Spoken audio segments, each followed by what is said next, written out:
দেখছেন স্বপ্নধারা নিউজ আর এক্সট্রা সহযোগিতায় আলোক health care and হাসপাতাল। আজকে আমরা আমাদের অনুষ্ঠানের আলোচনার বিষয় দিয়েছি অনেক প্রশ্ন, অনেক কৌতূহল। বিশেষ করে বিএনপি চেয়ারপারসন বেগম খালেদা জিয়া চিকিৎসার জন্য যখন লন্ডনে পৌঁছেছেন তখন কিন্তু পেছনে অনেকগুলো অনেকগুলো প্রশ্ন রেখে গেছেন। আজকে আমরা চেষ্টা করব সেই প্রশ্নগুলোর কৌতূহলগুলোর কিছু উত্তর খুঁজে পাই কিনা সেই চেষ্টা করব। সেই সঙ্গে প্রাসঙ্গিক আজকে সাম্প্রতিক যে বিষয়গুলো আছে সেগুলো নিয়ে অবশ্যই আমরা কথা বলার চেষ্টা করব। দুজন অতিথি আছেন, একটু পরিচয় করে দিই। আমাদের সঙ্গে আছেন বিএনপি চেয়ারপারসন উপদেষ্টা বীর মুক্তিযোদ্ধা আব্দুল সালাম এবং আছেন abnews24bd.com-এর সম্পাদক শাহিন চৌধুরী। আমাদের দুজনকে স্বাগত আমাদের অনুষ্ঠানে। আব্দুল সালাম, আপনাকে দিয়ে শুরু করি। আমরা একটা ছবি দেখলাম লন্ডনে বেগম খালেদা জিয়া এবং তারেক রহমানের যে আবেগঘন আমরা মিলন আমরা দেখলাম, মা ছেলের মিলন দেখলাম। এইখান থেকে একটু যদি শুরু করি যে চিকিৎসার জন্য বেগম খালেদা জিয়া লন্ডনে পৌঁছেছেন, কিন্তু আমি যেমনটি বলছিলাম যে পেছনে অনেকগুলো প্রশ্ন বা কৌতূহল তিনি রেখে গেছেন, যে একই সঙ্গে একটা স্বস্তির অবশ্যই ব্যাপার আছে নেতাকর্মীদের মাঝখানে, সেখানে কিন্তু একটা পাশাপাশি উদ্বেগও আছে বা উৎকণ্ঠা যদি আমি বলি, যে দলের দুই শীর্ষ নেতার অনুপস্থিতিতে বিএনপি আসলে কোন পরিস্থিতিতে পড়বে। আপনাকে ধন্যবাদ, আমার সহ আলোচক ওনাকেও ধন্যবাদ জানাই, যারা দেখছেন শুনছেন তাদেরকেও ধন্যবাদ। উৎকণ্ঠার কিছু নাই, কারণ দীর্ঘদিন আওয়ামী ফ্যাসিবাদের নেত্রী শেখ হাসিনা বেগম খালেদা জিয়াকে কারাগারে রাখছিলেন। আমাদের নেতা তারেক রহমানকে দেশে আসতে দেন নাই, এবং কারাগারে নেয়ার পরে তিনি মনে করছিলেন যে বেগম খালেদা জিয়া জেলে, তারেক রহমান দেশের বাইরে, এই বিএনপি শেষ, এই নেতারা মানবে না, এটা হবে না। কিন্তু ফাইনালি কি দেখা গেল, যে বিএনপি আরও আস্তে আস্তে ডে বাই ডে আরও বেশি সুসংগঠিত হয়েছে, এবং তারেক রহমান সাহেবের যে নেতৃত্ব, সেই নেতৃত্বটা আজকে জাতীয় থেকে আন্তর্জাতিক পর্যায়ে ফোকাস হয়েছে। তার এই কয় বছরের মধ্যে দল পরিচালনা, জাতীয় আন্তর্জাতিক বিভিন্ন সম্পর্ক উন্নয়ন, এবং জাতির সামনে তার বিভিন্ন সময় দিক নির্দেশনামূলক বক্তব্য, এবং সবচেয়ে বেশি হলো যেটা, যে 5ই আগস্টের পরে আপনারা দেখেন যে 17 বছর ধরে যে আওয়ামী লীগ বিএনপিকে এত অত্যাচার, নিপীড়ন, নির্যাতন করছে, আমাদের শত শত গুম হয়েছে, যে সমস্ত মায়ের বুক এখনও খালি, সেই সন্তানরা ফিরে আসে নাই, আমাদের অনেকে মারা গেছেন, অনেকে অনেকে পঙ্গু হয়ে গেছে, এবং বিভিন্ন মামলার আসামি, অনেকের ব্যবসা বাণিজ্য শেষ, অনেকের চাকরি শেষ। এত কিছুর পরেও যে একটা বিক্ষোভ যেটা ছিল, যেটা আওয়ামী লীগ ক্ষমতা থাকাকালীন বলেছিল যে এই ধরনের একটা পরিবর্তন হলে কয়েক লক্ষ লোক মারা যাবে, আওয়ামী লীগ বলেছিল। কিন্তু তারেক রহমান সাহেবের নেতৃত্বের বিচক্ষণতায় তিনি প্রমাণ করেছেন যে 5ই আগস্টের ইসের পরে, মানে অভ্যুত্থানের পরে সম্পূর্ণ দলকে তিনি তার নিয়ন্ত্রণে রাখতে সক্ষম হয়েছেন। কোথাও এমন কোনো ঘটনা ঘটে নাই। আজকে যেটা বললাম যে বাড়িতে বাড়িতে আগুন লাগার কথা ছিল, আজকে বিভিন্ন জায়গায় হট্টগোল হওয়ার কথা ছিল, কিন্তু দেখেন 5-6 দিন বা 7 দিন বা 10 দিন তো কোনো পুলিশ ছিল না। এবং তারপরেও পুলিশ যখন ছিল না, তখন কিন্তু সেই থানাগুলোতে গার্ড দিয়েছে বিএনপি নেতাকর্মীরা। পুলিশ যেতে সাহস পাচ্ছিল না, তখন সেই পুলিশগুলোকে থানাতে নিয়ে গেছে মানে বিএনপির নেতাকর্মীরা, এবং প্রত্যেকটা জায়গায় তারা পাহারা দিয়েছে। অর্থাৎ এগুলো হলো যে তারা যে মনে করছিল, যেমনি মনে করছিল যে জিয়া রহমানকে মেরে ফেললে বিএনপি শেষ, ঠিক তেমনি শেষ হয় নাই। খালেদা জিয়া গৃহিণী থেকে সবচেয়ে জনপ্রিয় নেত্রী হয়েছেন, ঠিক তেমনিভাবে আজকে সবচেয়ে জনপ্রিয় নেতা হলো তারেক রহমান। তার এই লিডারশিপের মধ্য দিয়ে এটা প্রমাণ হয়েছে। তো কাজেই এটা বিএনপির কোনো ক্ষতি হয় নাই। আর এর আগেও যেটা আমরা বলছি, যে অনেকে মনে করতেন যে বোধহয় বিএনপির বোধহয় অবস্থা খারাপ। শেখ হাসিনা থাকতে আমরা বিভিন্ন টকশোতে বিভিন্ন জায়গায় বলছি যে বিএনপির কোনো অসুবিধা না। হ্যাঁ, অসুবিধা হলো যে আমরা বাড়িতে ঘুমাতে পারি না, মামলার পর মামলা, প্রতিদিন কোর্টে হাজিরা দিতে হয়, বিভিন্ন রকম মানে হুমকির সম্মুখীনে থাকতে হয়। কিন্তু সমস্যাটা বিএনপি না, সমস্যাটা রাষ্ট্রের। রাষ্ট্রের সমস্যার সৃষ্টি করেছিল শেখ হাসিনা। গণতন্ত্র ছিল না, মানুষের ভোটের অধিকার ছিল না, মানুষের কথা বলার অধিকার ছিল না, এই অর্থনীতিকে শেষ করে দিয়েছিল। আজকে পুলিশ সহ সব কিছু তারা দলীয়করণ করে ফেলছিল, প্রশাসন, বিচার বিভাগ। তাই কাজে সমস্যাটার সৃষ্টি হয়েছিল রাষ্ট্রের, এবং সেই রাষ্ট্রে, শুধু রাষ্ট্রে না, আজকে দেখবেন আওয়ামী লীগকেও কিন্তু সে ধ্বংস করে গেছে। শেখ হাসিনা শুধু দেশকে ধ্বংস করে নাই, আওয়ামী লীগকেও ধ্বংস করে দিয়ে গেছে। সে যে পালাইছে, আজকে এটা দেখেন, সবচেয়ে আল্লাহর কাছে আমরা শুকর আদায় করি যে দেখেন যে খালেদা জিয়াকে মেরে ফেলার জন্য চেষ্টা করা হয়েছিল। আমরা বারবার বলছি এটা তো নর্মাল একটা মানুষের রাইট যে আমার চিকিৎসা পাওয়া, কিন্তু তারপরে সেই চিকিৎসার সুযোগটুকু দেয়া হয় নাই, তাই না? তাকে ফিজিক্যালি কিভাবে শেষ করে দেয়। আজকে মা ছেলের যে মিলনের ছবি আমরা দেখাচ্ছি, এটা দেখে বিএনপি নেতাকর্মীদের কাছে কতটা আবেগের? এটা তো আবেগ। কালকে দেখছেন না আপনারা, কালকে বেগম খালেদা জিয়া তার বাড়ি থেকে এয়ারপোর্ট যাইতে 4-5 ঘন্টা সময় লাগছে। শুধুমাত্র তার বাড়ির গেট থেকে গুলশান 2 নম্বর আসতেই 2 ঘন্টা চলে গেছে। অর্থাৎ হাজার লক্ষ লোকের যে মিছিল রাস্তায় যেটা নেমে আসছে, অর্থাৎ এই যে জনগণের একটা স্বতঃস্ফূর্ত অভিবাদন, দোয়া, আজকে এই দোয়াটা নিয়েই তো আজকে বেগম খালেদা জিয়া বেঁচে আছে, নাহলে তো তাকে মেরেই ফেলতো, তাই না? তো আজকে সেটারই বহিঃপ্রকাশ ঘটেছে। আরেকটা হলো তার সন্তান, আজকে দেশের নেতা তারেক রহমান, যে দীর্ঘদিন তার মা থেকে দূরে রাখছে। এই শেখ হাসিনা কত বিদ্রূপ করছে, হ্যাঁ মা অসুস্থ, ছেলে দেখতে আসে না, তাই না? আজকে এই হবে না, ওই হবে না। তা আজকে দেখেন সবচেয়ে বিষয়টা কত একদিক দিয়ে আনন্দের, আরেক দিক দিয়ে প্যাথেটিক, যে বেগম খালেদা জিয়া আজকে বিজয়ের বেশে আজকে দেশ থেকে বাইর হলো, আর সেই জায়গায় শেখ হাসিনা কীভাবে পলায় গেছে। অর্থাৎ একটা অপরাধী হিসাবে, শুধু অপরাধী না, একটা ঘৃণিত অপরাধী হিসাবে, যে জনগণ থেকে বাঁচার জন্য সে পিছনের দরজা দিয়ে তাড়াতাড়ি পালাইতে হয়েছে। এটাই হলো যে সত্যিকারের কাজের যে মূল্যায়ন বা জনগণের কাছে এটাই। এবং ওনাদের আজকে মা এবং ছেলের মিলনের মধ্য দিয়েই আমরা বিশ্বাস করি যে আগামীতে বাংলাদেশের আরেকটা সুন্দর দিন অপেক্ষা করছে। আসবো আপনার কাছে, শাহিন চৌধুরী, আপনার কাছে একটু আসতে চাই। এই যেটা বলছিলাম যে উৎকণ্ঠা, এক ধরনের আলোচনা কিন্তু চলছে, যদিও আব্দুল সালাম সাহেব যেটা বলছিলেন যে উৎকণ্ঠার কিছু নাই, তারপরেও এই খালেদা জিয়া যাবার পর বেগম খালেদা জিয়া কি ফিরবেন কিনা রাজনৈতিকভাবে, বলছি বিশেষ করে 2007 সালের 11-11 একটা অভিজ্ঞতা থেকে মানুষের এক ধরনের আশঙ্কা আছে যে চলে গেলেন, আবার ফিরতে পারবেন কিনা। এই ধরনের আশঙ্কার কি আসলে কোনো বেজ আছে কিনা, আপনার কি মনে হয় সাংবাদিক হিসেবে? ধন্যবাদ আপনাকে, ধন্যবাদ এটিএন নিউজকে ধন্যবাদ, এবং আমাদের নেতা আব্দুল সালাম ভাইকে ধন্যবাদ মূল্যবান একটি আলোচনার সূচনা করার জন্য।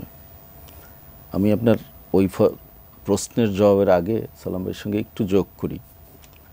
সালাম ভাই কারেক্টলি পয়েন্ট আউট করেছেন যে শেখ হাসিনা তিনি দেশকে, দেশের অর্থনীতিকে, সব কিছুকে, প্রশাসনকে, পুলিশকে ধ্বংস করেন নাই, শুধু নিজেকেও ধ্বংস করেছেন। আর আমি আর একটু যোগ করি, তিনি তার পিতা শেখ মুজিবকেও ধ্বংস করে গেছেন। কারণ তার পিতা, তিনি ভেবেছিলেন যে তার পিতাকে প্রতিষ্ঠিত করার জন্য গত 15 বছরে কি পরিমাণ প্রোপাগান্ডা চলেছে আপনারা জানেন। 3000 কোটি টাকা ব্যয় করে সারা দেশে শেখ মুজিবের মূর্তি বানানো হয়েছিল। সেই মূর্তি 24 ঘন্টার মধ্যে কি হয়েছে আপনারা জানেন। এটা স্বতঃস্ফূর্তভাবে জনতা শেষ করেছে। সুতরাং সালাম ভাই পারফেক্টলি বলেছেন যে শেখ হাসিনা তিনি দেশকে, দেশের অর্থনীতিকে, প্রশাসনকে, বিচার বিভাগকে শেষ করেছেন, এমনকি তার নিজের পিতাকেও শেষ করে গেছেন। এখন আসিয়া আপনার প্রশ্নে যে বিষয়টা আপনি বলেছেন, শঙ্কার বিষয়টা, যে বেগম খালেদা জিয়া দেশের বাইরে গেছেন, তিনি ফিরতে পারবেন কি না, এবং আপনি 111 পরবর্তী -2 ফর্মুলার কথা স্মরণ করিয়ে দিয়েছেন। আপনাদের মনে আছে, জাতির মনে আছে যে তখন কিন্তু -2 ফর্মুলা কেন সফল হয়নি, সেটি নিশ্চয়ই আপনাদের মনে আছে। শেখ হাসিনা কিন্তু দেশের বাইরে ছিলেন ওই মুহূর্তে, লন্ডনে, এবং বেগম জিয়াকে তখন বিদেশে পাঠানোর জন্য হেন কোনো চেষ্টা নাই যে করা হয়নি, এবং বিমান রেডি রাখা হয়েছে, তাকে নানানভাবে প্রেশারাইজ করা হয়েছে, তাকে ভয় দেখানো হয়েছে, এবং আমরা সংবাদকর্মীরা বিমানবন্দরে গিয়ে অপেক্ষা করছি কখন বেগম জিয়া দেশ ছেড়ে চলে যাচ্ছেন। কিছুদিন পর পরে খবর আসতো, এটা আপনারও মনে থাকার কথা। টিভির ক্যামেরা পার্সনরা রাতের পর রাত অপেক্ষা করছে, বিমান ওয়েট করছে যে তাকে পাঠিয়ে দেওয়া হচ্ছে। কেন? -2 ফর্মুলা বাস্তবায়নের জন্য। এবং তিনি কিন্তু সেটা ভণ্ডুল করে দিয়েছেন, তিনি কিন্তু জাননি, তাকে পাঠানো সম্ভব হয়নি। এবং এই -2 বাস্তবায়নের জন্য তখন দুইটি দল থেকে সংস্কারপন্থী, সালাম ভাইয়ের মনে আছে, আওয়ামী লীগের সংস্কারপন্থী এক গ্রুপ নেতা বেরিয়ে গেলেন, বিএনপির এক গ্রুপ সংস্কারপন্থী নেতা বেরিয়ে গেলেন। বিএনপির স্ট্যান্ডিং কমিটির মিটিং করা হলো জোরপূর্বক, যেখানে সাইফুর রহমানকে চেয়ারম্যান করা হলো, মেজর হাফিজকে মহাসচিব করা হলো। কিন্তু খন্দকার দেলোয়ার হোসেন তখন বিএনপির মহাসচিব ছিলেন, তিনি কিন্তু হাসপাতালে ভর্তি ছিলেন। তিনি অক্সিজেন মাস্ক খুলে বলেছেন যে না, যে মিটিংটা হয়েছে ওটি অবৈধ, বেগম খালেদা জিয়া এখনও বিএনপির চেয়ারপারসন আছেন এবং আমি মহাসচিব আছি। বিএনপি কিন্তু -2 ফর্মুলা ব্যর্থ করে দিয়ে আসা একটি দল এবং সেই নেত্রী হচ্ছেন বেগম খালেদা জিয়া। তো তিনি যে আজকে বাইরে গেছেন, নিশ্চয়ই এই সরকার আর 111-এর সরকারের মধ্যে অনেক পার্থক্য আছে। কারণ এই সরকারের কোনো তৎপরতার মধ্যে আমি ব্যক্তিগতভাবে একজন সংবাদকর্মী হিসাবে আমার কাছে এরকম কিছু পরিলক্ষিত হয়নি যে তারা দুই দলকে বা দুই দলের নেত্রীকে মাইনাস করতে চান, এরকম আমার কাছে এখনও পর্যন্ত পরিলক্ষিত হয়নি। এবং নেত্রী হিসাবে বেগম খালেদা জিয়া 3 বার প্রধানমন্ত্রী ছিলেন, তিনি অত্যন্ত দক্ষতার পরিচয় দিয়েছেন এবং তিনি যে আজকে বাইরে গেছেন, নিশ্চয়ই তিনি কনভিন্স যে এ ধরনের কিছু হবে না এই সরকার আমলে, সে কারণেই তিনি বাইরে গেছেন, চিকিৎসার জন্য গেছেন। আমরা যতদূর জানি ওনার লন্ডনে উনি চেক আপ করবেন, তারপরে মূল চিকিৎসাটা হবে যুক্তরাষ্ট্রে এবং ফেরার পথে তিনি সৌদি আরব হয়ে ওমরা করে দেশে ফিরবেন এবং নিশ্চয়ই তিনি সুস্থ হয়ে দেশে ফিরবেন, এটা যেমন জাতি প্রত্যাশা করে এবং আমরা সংবাদকর্মী সবাই সেটা প্রত্যাশা করি। কারণ উনি ওনার জনপ্রিয়তা নিয়ে সালাম ভাই বলেছেন প্রশ্নাতীত এবং ওনার সফলতা নিয়েও প্রশ্নাতীত। আবার আসবো আপনার কাছে। আব্দুল সালাম, আপনার কাছে জানতে, আপনি বক্তব্যে বলছিলেন যে অভ্যুত্থানের পরে আওয়ামী লীগ সরকার পলায়নের পরে দেশে যে পরিমাণ একটা ম্যাসাকার হওয়ার কথা ছিল, হত্যাকাণ্ডের যে আশঙ্কা করা হয়েছিল, তার কিছুই হয়নি। বিএনপি যদি নির্বাচন হয় এবং বিএনপি যদি রাষ্ট্র ক্ষমতায় যায়, তাহলে কি এই পরিস্থিতি এমন থাকবে? তখন তো বিএনপির নেতাকর্মীরা রাষ্ট্র ক্ষমতা পেয়ে গেল হাতে, তখন কি পরিস্থিতি এমনই থাকবে? শোনেন, এটা পার্থক্য নেই যে অনেকে এটা মিলাইতে চায়। অনেকে বলে যে বিএনপি এই করছে, আওয়ামী লীগ এই করছে, বিএনপি এই করবে। তাদের ইতিহাস থেকে শিক্ষা নেওয়া উচিত। বিএনপির জন্মটা হয়েছে কেন? বিএনপির জন্মটাই হয়েছে আওয়ামী লীগের ব্যর্থতার পরে। আপনি দেখেন, একটা যদি দেখেন যে 71-এ 25শে মার্চের কালো রাত্রিতে যখন এই জাতি কোনো দিক নির্দেশনা পাচ্ছিল না, তখন কিন্তু 26শে মার্চ শহীদ রাষ্ট্রপতি জিয়া রহমান মানে ধূমকেতুর মতো এসে জাতির সামনে হাজির হলো এবং স্বাধীনতার ঘোষণা দিলেন। এবং 72 থেকে 75 এই দেশটা চলছিল না, একেবারে একটা ব্যর্থ রাষ্ট্র হয়ে গেছিলো। আপনার সেনাবাহিনীর মধ্যে কাউন্টার কু, পুলিশের মধ্যে ডিসিপ্লিন নাই, আজকে ছাত্রদের কোথাও পড়াশোনা নাই, আজকে ব্যবসা নাই, বাণিজ্য নাই, মানে দেশে একটা দুর্ভিক্ষ, মানুষ না খেয়ে মারা যাচ্ছে। তারপরে রিলিফ, সারা পৃথিবী রিলিফ পাঠাচ্ছে, সেই রিলিফের মালামাল দেখা যাচ্ছে সীমান্তের ওই পারে বিক্রি হচ্ছে। অর্থাৎ একটা ধ্বংসযজ্ঞর অবস্থা সৃষ্টি হয়েছিল। সেই সময় আমাদের স্বাধীনতাটা আবার সংকটের মুখে চলে গেল। তখন কিন্তু এই দেশের সেপাহী জনতা ঐক্যবদ্ধভাবে জিয়া রহমানকে এনে ক্ষমতায় বসাইলেন এবং ক্ষমতায় বসার পরে কিন্তু মূলত বলা চলে যে স্বপ্ন নিয়ে আমরা একটা মুক্তিযোদ্ধা হিসাবে যে স্বপ্ন নিয়ে আমরা যুদ্ধ করছি, সেটা কিন্তু আবার তিনি বাস্তবায়ন করা শুরু করলেন। আজকে যে অনেক সংস্কারের কথা আসে, যে সংস্কার, দেখেন জিয়া রহমানের চেয়ে বড় সংস্কারও কেউ নাই এই দেশে। জিয়া রহমান দেখেন সেই সময় যে দেশের মানুষ না খেয়ে মারা গেছেন, উনি 2 বছরের মধ্যে সেই দেশের মানুষকে খাওয়াইছেন, আবার বিদেশে চাল রপ্তানি করছেন। অর্থাৎ প্রত্যেকটা সেক্টরে, এগ্রিকালচার বলেন, পানিতে বলেন, আজকে মৎস্যে বলেন, শিল্প বলেন, পররাষ্ট্রনীতিতে বলেন, জিয়া রহমান ক্ষমতায় আসার আগে এই দেশের জনসংখ্যা ছিল একটা আপদ, একটা বিপদ। কিন্তু জিয়া রহমান ক্ষমতায় আসার পরে সেই আপদকে তিনি কিন্তু সে একটা জনশক্তিতে রূপান্তরিত করেছেন, জনশক্তিতে রূপান্তরিত, বিদেশে পাঠিয়ে তাতে আজকে যে বাংলাদেশটা টিকে আছে দুইটা সেক্টরের উপর, একটা হলো মানে রেমিটেন্স আর একটা হলো গার্মেন্টস, এই দুইটাই কিন্তু জিয়া রহমান সে সময় করছিলেন। তো এর জন্য বিএনপি আর আওয়ামী লীগ কিন্তু এক না। আপনি দেখেন স্বাধীনতার পরে যখন এরকম অবস্থা চলছিল, মাওলানা ভাসানী পল্টন ময়দানে দাঁড়ায় বললেন, মুজিব তোমার ছাত্রলীগ, যুবলীগ, তোমার লাল বাহিনী, নীল বাহিনী, আওয়ামী লীগ থামাও, এরা তো সব লুটপাট করে দেশটা শেষ করে দিল। তখন আওয়ামী লীগ নেতারা বলছিল যে এত কষ্ট করছে আমাদের নেতারা কর্মীরা, নাইলে কিছু খাইলই। ওই যে বললে তারা কিছু খাইলই, তার মধ্যে দেশও খাইছে, শেখ মুজিবরও খাই ফেলছে। আর আর পার্থক্যটা একটু আগে যেটা আমি বললাম যে দেখেন 5ই আগস্টের পরে আমাদের এত ক্ষোভ, এত বিক্ষোভ, এত হারানোর ব্যথা, আমাদের ছেলেমেয়েরা পড়াশোনা করার পরে চাকরি পায় নাই, ঢাকা শহরে এসে রিক্সা চালাইছে, তাই না? এমন অবস্থা বাড়িতে ঘুমাতে পারে নাই, ধান খেতে যায় রাত্র কাটাইছে যে আওয়ামী লীগ, যার কারণে।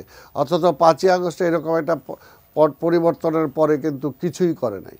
অর্থাৎ নিয়ন্ত্রণ, টোটাল দলের নিয়ন্ত্রণ যে তারেক সাহেবের উপরে এবং খালেদা জিয়া যা আছে, এই কারণে বললাম যে বিএনপি ক্ষমতায় গেলে বিএনপি জনগণের সাথে থাকে, বিরোধী দলে থাকতেও জনগণের সাথে থাকে, ক্ষমতায় গেলেও জনগণের সাথে থাকে। তো কাজে বিএনপি থেকে ওইটা যারা আজকে মানে অন্য কিছু চিন্তা করে তারাই সে কথাটা বলবে। আগে যে কথাটা বলছেন আমি ওইটা ধরে একটু বলতে চাই যে -2 ফর্মুলা, আসলে -2 ঠিকই ছিল, -2 ছিল খালেদা জিয়া আর তারেক রহমান। কারণ বাংলাদেশের রাজনীতিটা দুই ভাগে বিভক্ত, একটা হলো আধিপত্যবাদী শক্তির উপর নির্ভর করে আওয়ামী লীগ সহ দল, আর একটা হলো জাতীয়তাবাদী শক্তি, যেটার উন্মেষ ঘটেছে সেই 75-এ শহীদ রাষ্ট্রপতি জিয়া রহমানের হাত ধরে। তো কাজেই এই দুইটা শক্তির মধ্যে আজকে পরিষ্কার যে দেখবেন সেই সময় তারা এরপরে যেটা শেখ হাসিনা আসার পরেও কিন্তু ওই -2 ফর্মুলাতেই ছিল, অর্থাৎ খালেদা জিয়া তারেককে মাইনাস করতে হবে, পরিষ্কার। এবং আন্তর্জাতিকভাবে অনেকে বলার চেষ্টা করেছে যে তারেককে বাদ দাও, খালেদা জিয়াকে বাদ দাও, অন্য কিছু করো, অর্থাৎ -2 এখানে এটা কি যে জাতীয়তাবাদী রাজনীতিটাকে শেষ করা, এবং আরও যদি এক্সটেন্ডলি বলতে চাই যে পলিটিক্সটাকে শেষ করা, বিরাজনীতিকরণ করা, যেটা শেখ হাসিনা এজ এ রাজনৈতিক দলের সভানেত্রী থাকার পরও কিন্তু তিনি রাজনীতি করেন নাই, তিনি কিন্তু রাজনীতি করেন না। যে কারণে বলছে যে আপনারা কি ভোট চান না উন্নয়ন চান, গণতন্ত্র চান না উন্নয়ন চান, অর্থাৎ একটা দলের মানে প্রধান কিন্তু এই কথাটা বলতে পারে না। তো সেটাই আপনি যেটা বলছিলেন ওইটা ঠিক ছিল, শেখ হাসিনা সেই -2 বা বিরাজনীতিকরণের ফর্মুলাতে ছিল। দুজন দর্শক আছে, একটু ফোনটা নিয়ে নিন। হ্যালো, আসসালামু আলাইকুম। ওয়ালাইকুম আসসালাম, আপনার নামটি বলে প্রশ্নটি করুন। আমি খসরু বলছিলাম পিরিজপুরের কাউখালী থেকে। জি খসরু সাহেব বলেন। বীর মুক্তিযোদ্ধা সাবেক প্রধানমন্ত্রী বেগম খালেদা জিয়ার উপদেষ্টা জনাব আব্দুল সালাম সাহেবের কাছে আমার প্রশ্ন, সাবেক প্রধানমন্ত্রী বেগম জিয়া চিকিৎসা শেষে যদি সুস্থ হয়ে, যদি না আল্লাহ চাহেন যে সুস্থ হয়ে তিনি দেশে ফিরে আসেন, সেক্ষেত্রে তিনি দেশে ফিরে আসার পর আমরা আশঙ্কা করি না, আমরা জানতে চাই যে বেগম জিয়ার নেতৃত্বে বিএনপি পরিচালিত হবে না তারেক জিয়ার বিএনপির হাল ধরবে? গণতান্ত্রিক মানুষকন্যা বলা হয় বেগম জিয়াকে, সেক্ষেত্রে তারেক জিয়া এবং বেগম জিয়া রাজনৈতিক দূরদৃষ্টির থেকে আপনি কাকে বেশি গুরুত্ব? ধন্যবাদ, আপনার প্রশ্নটি বুঝতে পেরেছি, নিশ্চয়ই এটা উত্তর পাবো আমরা। আরেকজন দর্শকের ফোনটা নিয়ে নিন। হ্যালো, আসসালামু আলাইকুম। ওয়ালাইকুম সালাম, আপনার নামটি বলে প্রশ্নটি করুন। আমি পিন্টু দুয়ারি পটুয়াখালী থেকে বলছি। জি বলেন। প্রশ্নটা আমার দুজন অতিথির কাছে। বেগম খালেদা জিয়া চিকিৎসার জন্য বিদেশে গেছে, আমি ওনার দীর্ঘায়ু এবং সুস্থতা কামনা করছি, কিন্তু আমার প্রশ্নটা হচ্ছে যে বিএনপি নেতা বাবু বয়সচন্দ্র রায় এবং জয়নাল আবেদিন ফারুক কয়েকদিন আগে মিডিয়ায় বলেছে যে -2 ফর্মুলা ষড়যন্ত্র চলছে, ঠিক আছে, এবং কয়েকদিন আগে বিএনপির মহাসচিব মির্জা ফখরুল ইসলাম আলমগীর বলেছেন যে নতুন করে ষড়যন্ত্র শুরু হয়েছে। তা আলোচনা, আমি অতিথির কাছে প্রশ্ন, আপনারা নতুন কোন এর মধ্যে ষড়যন্ত্র দেখছেন কিনা? জি, ধন্যবাদ আপনার প্রশ্ন উত্তর নিশ্চয়ই পাবো। আব্দুল সালাম, আপনি যদি বলেন, খসরু সাহেব যে প্রশ্নটি করেছেন যে বেগম জিয়া যদি সুস্থ হয়ে আসেন, নেতৃত্ব আসলে দেবেন কে বিএনপির? শুনেন, একটা হলো যে আল্লাহর কিছু তো বিধান আছে, তাই না? স্বাভাবিকভাবে মনে করেন দেশনেত্রী বেগম খালেদা জিয়া 5 বছর আগে, 10 বছর আগে, 15 বছর যে এটা ছিল, ওনাকে বাদ দেন, আমাদেরই মনে করেন, এটা তো একটা বয়সের একটা ব্যাপার আছেই, তাই না? স্বাভাবিক যে কর্মক্ষমতা ওনার সে সময় ছিল, এখন কি আছে? নাই তো। এটা তো বাস্তব, এটা মানতে হবে। আরেকটা হলো যে অনেকে এই জায়গাটা একটা কন্ট্রাডিক্ট তৈরি করতে চান, বা আরেকটা যে তারেক রহমান ক্যাপাবল না, এটাও প্রমাণ করতে চান। যে কথাটা আমি একটু আগে বললাম, তারেক রহমান তার নেতৃত্বের মধ্য দিয়ে কিন্তু ইতিমধ্যে প্রমাণ করেছে যে সে হি ইজ ক্যাপাবল, মানে সে শুধু দল না, রাষ্ট্রের নেতৃত্ব দিতে পারে, সেই প্রমাণ কিন্তু তিনি রেখেছেন। তো এখানে বেগম খালেদা যেহেতু স্টিল সি চেয়ারম্যান, সে তো আমাদের দলের চেয়ারম্যান আছেই, তেমন তার অনুপস্থিতিতে ভারপ্রাপ্ত চেয়ারম্যান হিসেবে তারেক রহমান কাজ করতেছে। কাজে খালেদা জিয়াকে মাইনাস করার তো এখানে কোনো বিষয় নাই। অ্যাবসলিউটলি ওনার নেতৃত্ব আছেই, উনি সুস্থ হয়ে আসলে উনি পুরো নেতৃত্ব গ্রহণ করবেন, তার সাথে থাকবে আমাদের সিনিয়র ভাইস প্রেসিডেন্ট হিসেবে উনি থাকবে। এটা তো কোনো এর মধ্যে কোনো সমস্যাই নেই, কোনো দ্বন্দ্বের কিছু নাই। আর একটা হলো যে ষড়যন্ত্রের কথা বলছে, হ্যাঁ ষড়যন্ত্র তো আমরা বলছি যে ফ্যাসিবাদের মাথাটা গেছে, কিন্তু ফ্যাসিবাদের সমস্ত কিছু রয়ে গেছে। আজকে শেখ হাসিনাকে ফ্যাসিস্ট বানাইলো কে? যারা বানাইছে তারা তো সরকারের সব জায়গাতে বহাল তবিয়তে আছে। আজকে সেখানে তো ষড়যন্ত্র হচ্ছেই।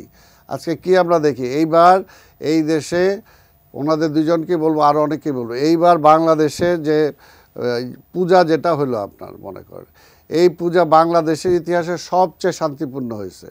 এবং এবার তো বিএনপি তো ক্ষমতায় না, কিন্তু তারপরেও তারেক রহমান নির্দেশ দিছে বিএনপির নেতা কর্মীদেরকে প্রত্যেকটা পূজা মণ্ডপ পাহারা দিতে হবে, প্রত্যেকটা হিন্দু ভাই বোনদের কোথাও যাতে কোনো ক্ষতি না হয় সেটা দেখতে হবে।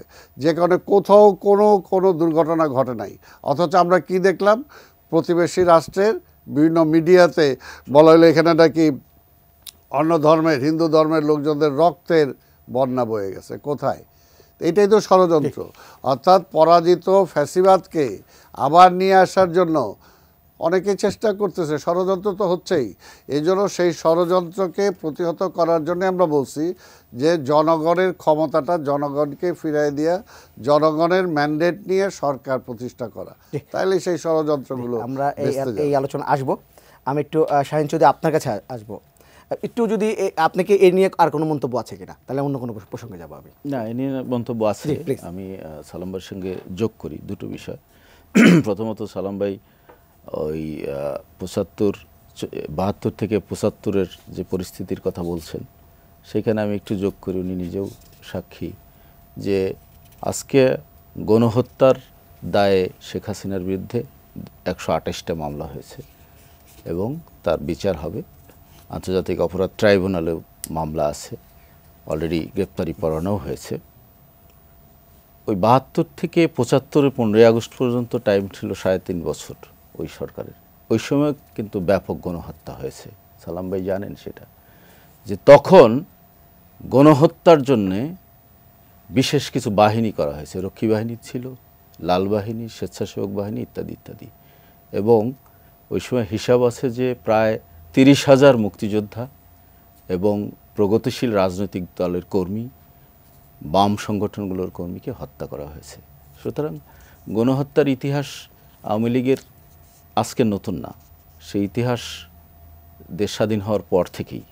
যে কারণে 71-এর আগে শেখ মুজিব যে জনপ্রিয় ছিলেন, সেই নেতা মৃত্যুর পরে 15 আগস্টের পরে ঢাকা শহরে আনন্দ মিছিল হয়েছে। এটা হলো ওই পার্ট। আর অপপ্রচারের যে বিষয়টা, ষড়যন্ত্রের যে বিষয়টা সালাম ভাই কারেক্টলি বলেছেন, এই ষড়যন্ত্রটা শেখ হাসিনার পতনের পরে ধারাবাহিকভাবে চলছে। প্রথম তো কতগুলো ছিল প্রতি বিপ্লবের চেষ্টা, আপনারা জানেন। এখানে আনসার বিদ্রোহ, জুডিশিয়াল কু, নানান রকম ছিল। সেগুলো ফেল করার পরে সংখ্যালঘু ইস্যু, এবং আজকে পর্যন্ত প্রতিবেশী দেশের মিডিয়া যে ন্যাক্কারজনক ভূমিকা পালন করছে সে নিন্দনীয়। তারা এখন আমাদের এই ইসকন ইস্যু, এই চিন্ময় দাস ইস্যু, এটা করে নানান জি। প্রোপাগান্ডা চালাচ্ছে, সুতরাং ষড়যন্ত্র আছে। আব্দুল সালাম, আপনার কাছে একটা জিনিস জানতে চাইবো। আজকে যে সংবাদ কিছুক্ষণ আগে আমরা হেডলাইনে পড়লাম যে জাতীয় নির্বাচনের পাশাপাশি স্থানীয় সরকার নির্বাচনের প্রস্তুতি নিচ্ছে সরকার, এটি আজকে প্রধান উপদেষ্টা বলেছেন, একটা অনুষ্ঠানে তিনি বলেছেন। তো আপনি নির্বাচনের কথা বলছিলেন যে বিএনপি দ্রুত নির্বাচন চায়, সেখানে এই যে সরকার বলছে যে জাতীয় নির্বাচনের পাশাপাশি স্থানীয় সরকার নির্বাচনের প্রস্তুতি নিচ্ছে, এটি কিভাবে দেখছেন? আমি বলবো যে আসলে এই সরকারের মূল দৃষ্টি দেওয়া উচিত জাতীয় নির্বাচনের উপরে, কারণ এটা একটা ইন্টেরিয়াম গভর্নমেন্ট। এই দেশের অনেক সমস্যা আছে, অনেক সমস্যা কি, এখানে সমস্যার মধ্যে নিমজ্জিত এই দেশটা। শেখ হাসিনা সব কিছু শেষ করে দিয়ে গেছে। এই সরকারের পক্ষে কিন্তু সেই সব সমস্যার সমাধান করা সম্ভব না, যেটা আমরা ইতিমধ্যেই আমরা দেখছি যে আসলে মূলত কোনো কিছুই এই সরকার তেমন কিছু করতে পারছে না। তো এইটার জন্য তাদের জাতীয় নির্বাচনের উপরেই দৃষ্টি দেওয়া উচিত, এবং জাতীয় নির্বাচন হওয়ার পরে জাতীয় যে সরকার আসবে জনগণের ম্যান্ডেট নিয়ে, তারপরেই এই সমস্ত স্থানীয় নির্বাচন সহ অন্যান্য আরও যা আছে সেই সমস্ত বিষয়গুলো সেই সরকারের উপরেই ছেড়ে দেওয়া উচিত। কারণ এখন এমন কোনো কিছু করা উচিত হবে না এই সরকারে যে যাতে কোনোভাবে পরিবেশটা একটু নষ্ট না হয়। ভালো একটা পরিবেশের মধ্যে দিয়ে জাতীয় ঐক্য যেটা আছে, যে ঐক্যের মধ্য দিয়ে এই সরকার এই ফ্যাসিবাদের পতন হয়েছে, কোনো কিছুতেই আজকের এই ঐক্যের মধ্যে যাতে ফাটল না ধরে। আপনি কি বলছেন যে জাতীয় নির্বাচনের বাদ দিয়ে যদি স্থানীয় সরকার নির্বাচনে বেশি মনোযোগ দেয় তাহলে জাতীয় ঐক্যে ফাটল ধরতে পারে? জাতীয় ঐক্য সহ বিভিন্ন রকম প্রশ্ন আসতে পারে তখন, স্বাভাবিকভাবে বিভিন্ন। আর এটা তো এই সরকারের দায়িত্ব না লোকাল নির্বাচন করা বা আজকে আদার্স করা বা আজকের এই পাঠশালা পরিকল্পনা গ্রহণ করা, 5 বছর পরে কি এই দেশের হবে সেগুলো ঠিক করা, এটা তো এই সরকারের কাজ না। এই সরকারের কাজ হলো যে একটা গ্রহণযোগ্য নির্বাচনের জন্য কি কি সংস্কার করা দরকার। আজকে হ্যাঁ নির্বাচন কমিশন হয়েছে, এখন ভোটার তালিকাটা ঠিকমতো, ভোটার তালিকাও তারা বলছে ঠিক হয়েছে, এখন সেগুলো নিয়ে যাতে ভোটের কালো টাকার প্রভাবটা না থাকে, তাই না? যে সমস্ত দুর্নীতিবাজ আজকে যারা আজকের এই সমস্ত কিছু কবজা করে রেখেছিল তারা যাতে এটাকে কবজা করতে না পারে, নির্বাচিত সরকার যাতে ফ্যাসিবাদের পথে হাঁটতে না পারে। এইখানে বিচার বিভাগ, প্রশাসনিক বিভাগ, আইন বিভাগ সব যার যার ক্ষেত্রে আলাদা আলাদা যাতে কাজ করতে পারে সেটা, প্লাস আগামী দিনে জাতির সামনে একটা উপস্থাপন করা যে আগামী দিনে যে সরকারই আসুক তারা যাতে এই বিষয়গুলোকে তারা মেনে চলে। অর্থাৎ এই ধরনের একটা জাতীয় একটা ঐক্যমতের ভিত্তিতে সবার সাথে আলোচনা করে সেটা তুলে ধরে যাতে তারা অন্তত একটা ভালোভাবে একটা নির্বাচিত সরকারের কাছে দিয়ে যায়, সেটাই তাদের উচিত। এখন এই স্থানীয় নির্বাচন, অন্য নির্বাচন, এইগুলোর উপরে এই সরকারের যাওয়া উচিত না। একজন দর্শক আছে আমাদের সঙ্গে, ফোনটা নিয়ে নিই। হ্যালো, আসসালামু আলাইকুম। ওয়ালাইকুম সালাম। আপনার নামটি বলে প্রশ্নটি করুন। আমি আলামিন, রংপুর মিঠাপুকুর থেকে। জি আলামিন সাহেব বলেন। আমার প্রশ্ন হচ্ছে 53 বছরে দেশে অনেক দল ক্ষমতায় আসলেন গেলেন, এমনকি বিএনপিও ক্ষমতায় এসেছিলেন, তারা কেউ দেশের চিকিৎসা ব্যবস্থাটাকে উন্নত করলেন না। দেশের অনেক টাকাওয়ালা পয়সাওয়ালা নেতা নেত্রীরা উন্নত চিকিৎসার জন্য বিদেশে যান, কিন্তু আমাদের মতো সাধারণ গরিব মানুষ, অসহায় নিম্ন মধ্যবিত্ত ফ্যামিলির লোকেরা তারা উন্নত চিকিৎসা দেশে পায় না। সেক্ষেত্রে বিএনপি যদি আগামীতে ক্ষমতায় আসেন তারা কি এই চিকিৎসা ব্যবস্থাটাকে ঢেলে সাজানোর কোনো পদক্ষেপ নেবেন কিনা? জি ধন্যবাদ।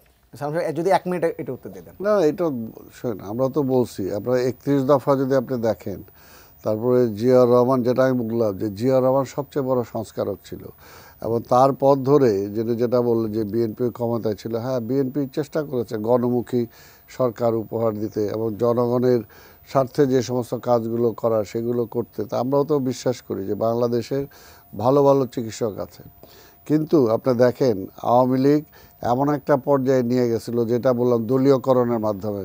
অর্থাৎ একটা ভালো চিকিৎসক সে যে কোনো দলেরই হতে পারে, কিন্তু দেখা গেল যে দলীয়করণের কারণে একটা ভালো মেধাবী লোক তার সার্ভিসটা নেশন পাচ্ছে না। কি করে? সে বিএনপি করে, তাই না? আজকে টোটাল বাংলাদেশটাকে তারা ভাগ করে ফেলছিল, শুধু কবরস্থানটা ভাগ হওয়া বাকি ছিল। তো এই জন্যে আমরা যে মেধারকে মানে কাজে লাগানো, বিএনপি সেটাই বিশ্বাস করে। সেটা মেধাবী যারা আছে তারাও কখনো কোনোভাবে কোনো একটা দলের ব্যানারে যে নিজের যে অভিজ্ঞতা, নিজের যোগ্যতা, কর্মক্ষমতা সেটাকে যাতে শেষ না করে দেয় সেটাও চেষ্টা করা। ধন্যবাদ। আমি শাহানজুদে আপনার কাছে একটু আসবো।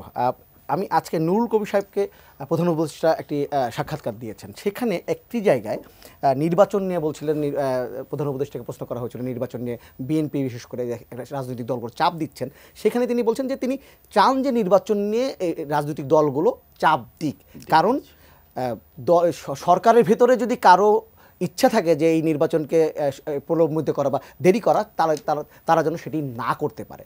তাহলে কি আপনার কাছে কি মনে হচ্ছে সাংবাদিক হিসেবে যে প্রধান উপদেষ্টাও আশঙ্কা করছেন যে সরকারের ভিতর থেকে কেউ না কেউ এই নির্বাচনের যেন দেরি হয় সেই প্রচেষ্টা করতে পারে? ধন্যবাদ। আপনার এই প্রশ্ন আসার আগে একটু সালাম ভাইয়ের সঙ্গে একটু যোগ করে তারপর এখানে আসি। এটা একটা খুব ইম্পর্টেন্ট প্রশ্ন করেছেন। সেটা হলো আজকের যে একটা প্রধান উপদেষ্টার বক্তব্য যে জাতীয় নির্বাচনের পাশাপাশি স্থানীয় সরকার নির্বাচনের দিকেও মনোযোগ দিচ্ছে তত্ত্বাবধায়ক সরকার বা অন্তর্বর্তী সরকার। আমি মনে করি দুটি গুরুত্বপূর্ণ। সালাম ভাই বলেছেন যে না, জাতীয় নির্বাচন আগে হওয়া উচিত এবং একটা জনপ্রতিনিধিত্বশীল সরকার এসে পরের নির্বাচনগুলো করবে স্থানীয় সরকার। কিন্তু 5ই আগস্টের পরে একটা দেশের 300 এমপি পালিয়ে গেছে, অন্যান্য সকল মেয়র, কমিশনার, ইউনিয়ন পরিষদের চেয়ারম্যান সব কিন্তু পালিয়ে গেছে এবং এর ফলে এই ওয়ার্ড কাউন্সিলর, ইউনিয়ন পরিষদের চেয়ারম্যান, পৌরসভার মেয়র, সিটির মেয়র এবং উপজেলা চেয়ারম্যান, তাদের কাছে নাগরিক চাহিদা কিন্তু প্রচুর। প্রত্যেকটা কাজের জন্য দৌড়াতে হয়। আজকে একটা নাগরিকত্ব সার্টিফিকেট নেওয়া, একটা কার্ড নেওয়া থেকে শুরু করে সমস্ত কিছু জন্য দৌড়াতে হয়। আমার এলাকা মোহাম্মদপুর, এই ধানমন্ডি 32 নম্বর ওয়ার্ডে পড়েছে। সালাম ভাই নিজেও ওই এলাকাতে আগামীতে এমপি ইলেকশন করবেন, এটা আমার জন্য সৌভাগ্য। কিন্তু ওইখানে কিন্তু সুপরিকল্পিতভাবে সকল ম্যানহোলের ঢাকনা চুরি করে ফেলা হয়েছে, কারণ এটা দেখার কেউ নেই। এবং এই যে ডেঙ্গুতে যে খারাপ অবস্থা গেল, মশার ওষুধ সেইভাবে দেওয়া হচ্ছে না, এটা লোকআপটা করবে কে? স্থানীয় পরিষদ। সুতরাং এটা আমি মনে করি যে এটা গুরুত্বপূর্ণ। জাতীয় সংসদ নির্বাচনের পরে সংসদ সদস্যরা কি করেন? তাদের কাজটা কি? আইন প্রণয়ন করা। আপনি চাচ্ছেন যে স্থানীয় সরকার নির্বাচন সরকার করুক? আমি মনে করি যে দুইটারই প্রস্তুতি চলুক, কতটুক আগে পরে হবে সেটা ইম্পর্টেন্ট না, কিন্তু প্রস্তুতি দুইটারই থাকতে হবে। এবং সেক্ষেত্রে আমি মনে করি যে স্থানীয় সরকার নির্বাচনের পরপরই জাতীয় নির্বাচন হতে পারে। আমার মনে হয় যে এতে কোনো বাধার কিছু নাই। এগুলো ওনার প্রসঙ্গ। আর আপনি যেটা বলেছেন যে প্রধান উপদেষ্টার একটি সাক্ষাৎকার প্রসঙ্গে, আমাদের সিনিয়র সাংবাদিক নুরুল কবির ভাই সাক্ষাৎকার, যে আমি চাই চাপ দিক, এটা ঠিক। তার এই বক্তব্যের মধ্যে এই ইঙ্গিতটা বহন করে। আপনি যে সন্দেহ করেছেন সেই সন্দেহের সঙ্গে, কারণ উপদেষ্টা পরিষদে আপনি দেখেছেন নানা মত, নানা পথের লোক আছে। তো আপনি ইতিমধ্যেই কয়েক দফা দপ্তর পরিবর্তনও করা হয়েছে। স্বরাষ্ট্র উপদেষ্টা যখন ছিলেন তার একটি বক্তব্য কেন্দ্র করে তাকে কিন্তু এখন অন্য একটা মন্ত্রণালয়ে দেওয়া হয়েছে। সুতরাং উনি যেটা বলছে সেটা হতেই পারে, কিন্তু আমি যে জিনিসটা লক্ষ্য করছি, ওভারঅল সরকারের প্রধান ডক্টর ইউনূস, তার স্ট্যান্ড পরিষ্কার।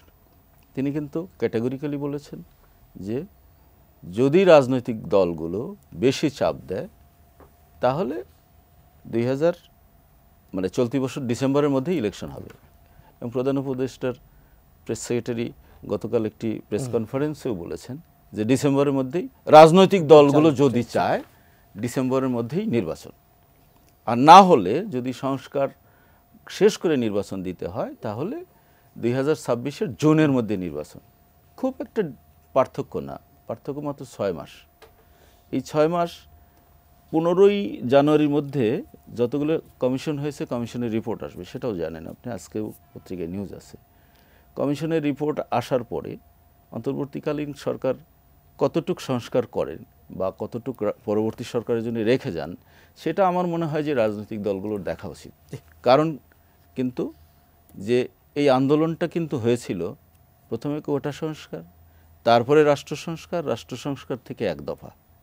সুতরাং সংস্কারের সহ যদি না হয়, শুধুই জাতীয় নির্বাচন এবং পরবর্তী সরকার গঠন, আমার মনে হয় না যে এটা আন্দোলনের কাঙ্ক্ষিত লক্ষ্যে আমরা পৌঁছাতে পারি। একটি প্রশ্ন করি আব্দুল সালাম, আপনারা তো রাজনীতি করেন, এই জিনিসপত্রের যে দাম, এই যে চালের দাম হঠাৎ করে আবার বেড়ে গেছে ভরা মৌসুমে, আমনে ভরা মৌসুমে, আপনাদের কাছে মানুষ জানতে চায় না যে এই এত অভ্যুত্থান হলো, একটা সব কিছু মিলে দ্রব্যমূল্যের দাম কেন কমানো যাচ্ছে না বা দ্রব্যমূল্য কমানো যাচ্ছে না, প্রশ্ন করে কিনা? এইটাই তো, এই কথাটা তো আমরা বলে আসতেছি বরাবর, এখনও বলতেছি যে দেখেন এই সরকার তো এই কিছু কিছু ইস্যুর উপরে সবচেয়ে বেশি দৃষ্টি দেওয়া উচিত ছিল। যে আজকে চাল, ডাল, তেল, পানি, লবণ, তারপরে আজকে বিদ্যুৎ, আজকে গ্যাস, এই যে নিত্য প্রয়োজনে যে সমস্ত, এই সমস্ত জিনিসের দামগুলো কেন বাড়ছিল? সিন্ডিকেট ছিল, সেই সিন্ডিকেট কিন্তু ভাঙতে পারেনি এই সরকার। বরঞ্চ আমরা দেখছি উপদেষ্টার মধ্যে কেউ বলছে যে সিন্ডিকেট ভাঙলে আরও বাজার আরও ক্ষতিগ্রস্ত হবে, অর্থাৎ এটা উল্টা একটা কথা। তো এই কারণে আরেকটা হলো যে আপনার যে কালো টাকার মালিক, অর্থাৎ যারা আজকের সমস্ত কিছু মানে নিয়ন্ত্রণ করতেছে, তাদেরকে কিন্তু এখন পর্যন্ত কোনো আইনের আওতায় আনা হয় নাই। যে ব্যাংকগুলো লোপাট করে ফেললো, আজকে সে ব্যাংকের টাকাগুলো গেল কোথায়? আজকে সেই এগুলো তো চিহ্নিত, ওরা, তাদেরকে তো এখন পর্যন্ত আইনের আওতায় আনা হয় নাই, তাদের সেই সম্পদ তো বাজেয়াপ্ত করা হয় নাই। আপনি চোর সাধারণ পকেট মারে ধরে আপনি বিচারের আওতায় আনতে পারেন, আর আজকে ডাকাত মানে সব শেষ করে দিল, তাকে আপনি ধরা ছোঁয়ার বাইরে।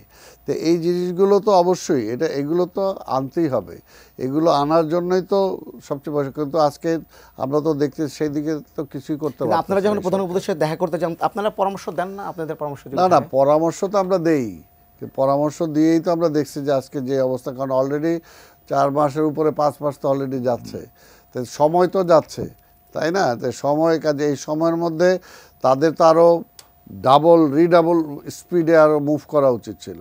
সেই জায়গায় তো আমরা সেই স্পিডটা তো দেখছি না। তারা যে জায়গাগুলোতে পয়েন্ট আউট, অর্থাৎ সিলেক্টিভ কিছু জায়গাতে তারা পয়েন্ট আউট করা উচিত ছিল।